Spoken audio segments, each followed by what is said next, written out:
Y'all gonna help me get this camera straight? Hope everybody's having a fantastic morning. I know it's ridiculously crooked and far back, but I'd like to start off like this instead of just moving the camera around and basically, you know, having it look all crazy like the camera's coming together. Hope everybody's having a fantastic morning. Everybody, let's get to it. Let's get it on.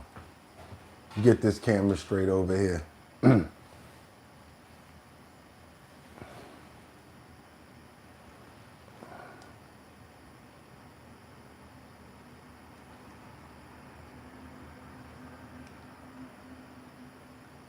Starting to get good at this, huh, y'all?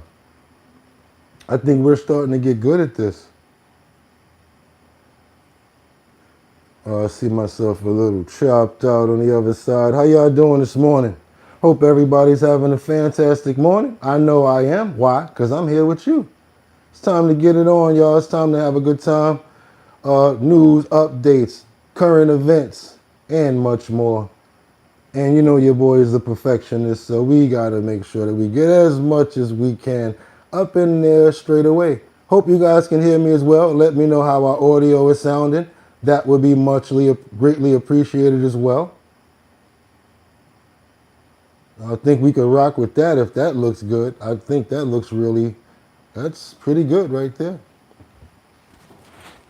Okay. Woo! Okay, audio sounds good. Batty Lynn, you've been batting 100. You know that? Batty Lynn's been batting 100, 1,000 actually. Sounds good, bro. Luigi. Good morning, Luigi. How you doing, bro? How's everything going, Batty? What about the visual? How we looking up here? Am I looking okay? Let me open up this monitor over here to make sure. See how we looking over there? Yeah, I could be a little anal about that little strip over there, right? Where's that at on his, check this time right now. Yeah, we got a bunch of time. That's on his, that's behind him. So that's gonna be over, where there? Just give me a second, we got time. We got a whole bunch of time to tell you the truth. That's why I'm doing this, to make sure that we look good. Matter of fact, make sure, so let me move it up a little bit more, because on a cell phone up here, right, let me move that up even more for the cell phone users. Got a cell phone I could see it on now to see what's going on here. That's right, let's get it, okay.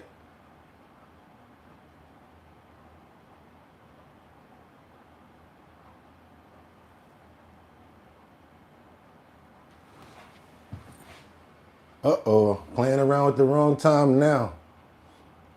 Now we're getting too close for comfort.